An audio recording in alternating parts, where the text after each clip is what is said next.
Hi sa inyong lahat! Isang natatanging pagbubuod ng pelikula na handog ng Tagalog Cinecaps kung saan tatalakayin ko ang Oppenheimer, isang drama history na pelikula. May mga spoiler dito. Nagsisimula ang pelikula sa pagtalakay sa pananaw ni Robert Oppenheimer tungkol sa isang pagsabog ng atom sa isang pagdinig sa seguridad noong 1954 na nakatuon sa pananaw ng kanyang buhay sa kaso. Noong 1924, sinimulan ni Oppenheimer ang kanyang pag-aaral sa pisika sa Cambridge ngunit hindi sinasadyang natapon ang mga reagents sa panahon ng lab work na nagudyok sa kanyang guro na muling simulan ang pag-aaral. Si Robert, sa kabila ng pag-utos na dumalo sa lecture ni Bohr, ay lumabas na nag-inject sa isang mansanas na may potassium cyanide pagkatapos umalis ang lahat. Kinabukasan, nag-aalala siya at nagmamadaling pumunta sa silid-aralan upang kunin ang mansanas. Pinigilan ni Oppenheimer si Niels Bohr na halos kumain ng may lason na mansanas na humanga sa kanyang kaalaman. Pinayuhan siyang magpalit ng mga universidad upang mas mahusay na matupad ang kanyang potensyal. Nag-enroll si Oppenheimer sa Universidad ng Göttingen kung saan siya ay nag-aaral sa lalim ng quantum physics at naghahanda na isulat ang kanyang disertasyon. Noong 1959, itinuring ng Senado si Louis Strauss para sa kalihim ng komersyo. Nagpahayag si Strauss ng mga negatibong saloobin kay Oppenheimer na sinasabing siya ay nakaugnay sa mga komunistang grupo at may personal na sama ng loob. Tinanggihan ni Oppenheimer ang isang posisyon sa Princeton University na nagpapakita ng mapagpakumbaba na pag-uugali kay Strauss. Sandaling tinatalakay ni Oppenheimer at Albert Einstein ang isang paksa malapit sa lawa, habang si Albert ay umalis nang hindi pinapansin si Strauss. Si Robert, pagkatapos ng kanyang pag-aaral sa Göttingen, ay dumalo sa isang panayam ni Werner Heisenberg na pinupuri ang kanyang gawaing pang-agham at nag-aalok na makipagtulungan, ngunit tumanggi si Oppenheimer. Nagsimulang magturo si Robert sa Berkeley kasama ang isang estudyante, ngunit ang salita ng bibig ay humahantong sa mabilis na paglaki ng kanilang bilang. Iniulat ni Strauss na ang FBI ay nagsimulang mangolekta ng isang dossier sa Oppenheimer sa kanyang pagbabalik sa US dahil sa kanyang makakaliwang pananaw sa politika. Dumalo si Robert sa isang pulong ng Communist Party USA at nakilala sina Håkon Chevalier at Jean Tatlock. May relasyon siya kay Jean, pero nahihirapan ang kanilang relasyon dahil sa mood swings nito. Matagumpay na nahati ng mga Aleman ang atom ng uranium, na naging dahilan upang pag-isipan ng isang siyentipiko ang posibilidad ng pagpapakawala ng mga neutron upang simulan ng isang chain reaction na gumagawa ng bomba. Kasunod ng pagsalakay ni Hitler sa Poland, nakilala ni Robert si Catherine Poening na humantong sa kanilang romantikong relasyon. Sa kabila ng kanilang kasal, si Robert ay patuloy na nakakasama ni Jean.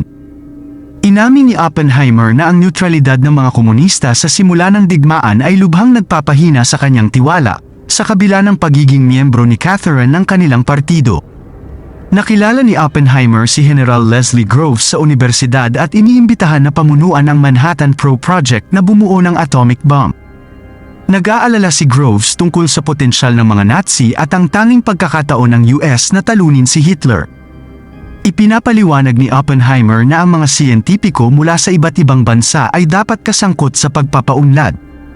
Sinasalungat ni Groves ang ideyang ito, ngunit naniniwala si Oppenheimer na kinakailangan ito para sa Manhattan Project. Sina Robert at Albert ay nahaharap sa isang seryosong problema sa mga kalkulasyon, sa takot na maaaring sirain ng uranium decay ang mundo. Hiniling ni Robert kay Albert na i-double check, ngunit iginiit niya na ito ay trabaho ni Robert. Hiniling ni Albert na, kung tama, ipaalam niya sa mga Nazi. Napag-alaman kay Robert na ang posibilidad ng isang apocalypse na gawa ng tao ay halos zero pagkatapos na i-double check ang mga kalkulasyon sa Los Alamos. Iminumungkahi ni Håkon Chevalier na ibahagi ang kanilang mga natuklasan sa Unyong Sobyet, ngunit tumanggi si Robert, gaya ng iniulat sa isang pagdinig pagkaraan ng ilang taon. Sa mga pagdinig sa nominasyon ni Strauss bilang kalihim ng komersyo, tinawag ang isang siyentipiko upang tumestigo na humahantong sa isang paniniwala sa mga siyentipiko na si Strauss ang may pananagutan para sa Oppenheimer. Sa isang pagpupulong sa Los Alamos, tinalakay ng mga siyentipiko ang pagiging mapanira ng atomic bomb at nagmumungkahi ng isang hydrogen bomb, ngunit nagpa siya na itigil ang ideyang ito dahil sa pag-asa nito sa atomic bomb. Inilalarawan ng flash forward ang 1949 Atomic Energy Commission na tumatalakay sa mga unang pagsubok ng nuclear bomb ng Unyong Sobyet, kung saan si Oppenheimer ay nagmumungkahi ng mga negosasyon at si Strauss ay nagtatayo ng isang hydrogen bomb para sa kalamangan. Noong 1943, sinaway ni General Groves si Robert sa paglalakbay kasama ng isa pang siyentipiko na humihiling ng mahigpit na mga protocol sa seguridad. Sa kabila ng mga paglabag, naniniwala si Groves na hindi nagpasa ng impormasyon si Oppenheimer sa mga Sobyet. Inimbestigahan ang relasyon ni Oppenheimer kay Jean at umamin siya kay Catherine. Si Coronel Boris Pash, na responsable para sa paglilihim ng Manhattan Project, ay nagulat na sinubukan ni Oppenheimer na magpahiwatig tungkol sa isang network ng espiya ng Sobyet. Tinanong ni Boris ang pangalan ng tagapamagitan, ngunit tumanggi si Robert. Sa huli, binigyan niya siya ng pangalan. Dumating si Bohr sa Los Alamos, napadpad sa Europa dahil sa pananakop ng Nazi. Binabalaan niya ang mga siyentipiko tungkol sa isang sandata na maaaring sirain ang sangkatauhan. Nalaman ni Robert ang pagkamatay ni Jean Tatlock at nakaranas siya ng pagkasira. Ang pangkat ng mga siyentipiko ay nilamon ng mga pag-aaway habang ang isang siyentipiko ay patuloy na gumagawa ng hydrogen bomb nang hindi ginagampanan ang kanyang mga tungkulin. Noong 1949, iminungkahi ni Oppenheimer ang paglikha ng isang internasyonal na komisyon upang ayusin ang mga sandatang nuklear na nangangatwiran na ang pagbuo ng isang hydrogen bomb ay pipilitin ang mga Sobyet na bumuo ng kanilang sarili. Nakilala ni Robert si William Borden na sa kalaunan ay mag-uulat tungkol sa pansabotahe ni Oppenheimer sa hydrogen bomb na tinulungan ng personal na file na ibinigay ng mga masamang hangarin ng Departamento ng Militar. Pinagtatalunan ng mga siyentipiko ang pagkamatay ni Hitler at ang pagsuko ng Germany noong 1945 na kinukwestiyon ang paggamit ng bomba sa kabila ng mga lugar ng pagsubok. Ipinagtanggol ni Oppenheimer ang mga sandatang nuklear laban sa Japan na nangangatwiran na ang paglapag ng hukbong dagat ay malamang na kumitil ng mas maraming buhay. Ang koponan ng Oppenheimer ay naghahanda para sa Trinity Atomic Bomb Test sa ika-16 ng Hulyo. Binisita ni Robert ang bomba noong nakaraang araw sa takot na maaaring sirain ng pagsabog ang mundo. Nag-iimbak sila ng salaming pang-araw at welding glass para masaksihan ang pagsabog. And now I am become death, the destroyer of worlds. Ang pagsubok ay matagumpay at si Oppenheimer ay binabati.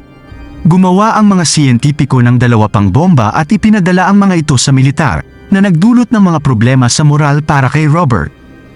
Ang talumpati ni Pangulong Truman tungkol sa mga pambobomba sa Hiroshima at Nagasaki ay naging dahilan upang makonsensya si Oppenheimer para sa mga biktima. Si Robert ay naging isang pandaigdigang bituin sa agham kasama ang kanyang larawan sa Time magazine at iniimbitahan sa isang pagtanggap ng presidente. Pagkatapos ng digmaan, nakatuon si Robert Oppenheimer sa pagkakaroon ng kakayahan sa nuclear ng US na humahantong sa isang salungatan ng interes kay Strauss. Inilabas ni Strauss ang dossier ni Oppenheimer at nag-ayos ng saradong pagdinig upang sirain ang kanyang reputasyon. Ang mga pananaw ni Robert sa pagbuo ng mga sandatang nuklear ay nagbago nang mapagtanto niyang gagamit ang US ng anumang armas. Noong 1959, ang dating teknisyan na si David Hill ay nagpatotoo laban kay Strauss sa ngalan ng karamihan sa mga siyentipiko dahil sa kanyang mga aksyon laban kay Oppenheimer. Ang mga aksyon ni Strauss ay hindi dahil sa pambansang mga alalahanin sa kaligtasan kundi mga personal na hinaing, gaya ng binanggit ni Oppenheimer sa isang pagdinig kung saan inihambing niya ang kanyang mga ideya sa isang sandwich. Tinanggihan ni Strauss ang isang ministerial na nominasyon, kabilang ang kay Senador John F. Kennedy. Ang mga kaganapan ng pelikula ay bumalik sa 1947, partikular sa isang tapat na pakikipag-usap kay Einstein sa tabi ng lawa. Ipinaalam ni Albert kay Robert na pagkatapos ng sapat na parusa, aanyayahan nila si Robert sa White House at igagawad siya, ngunit ito ay para sa kanila. Tinanong ni Oppenheimer ang tungkol sa alaala ni Einstein noong araw na kinatakutan ni Robert na magsimula ng isang sakuna na chain reaction na sisira sa buong mundo. Nakaka-excite malaman guys ang inyong opinyon sa pelikulang ito. Ibahagi nyo ito sa comments section sa ibaba. At kung nagustuhan nyo ang aking video, pakipindutin ang like at mag-subscribe para sa mas marami pang video. Kita-kits sa susunod.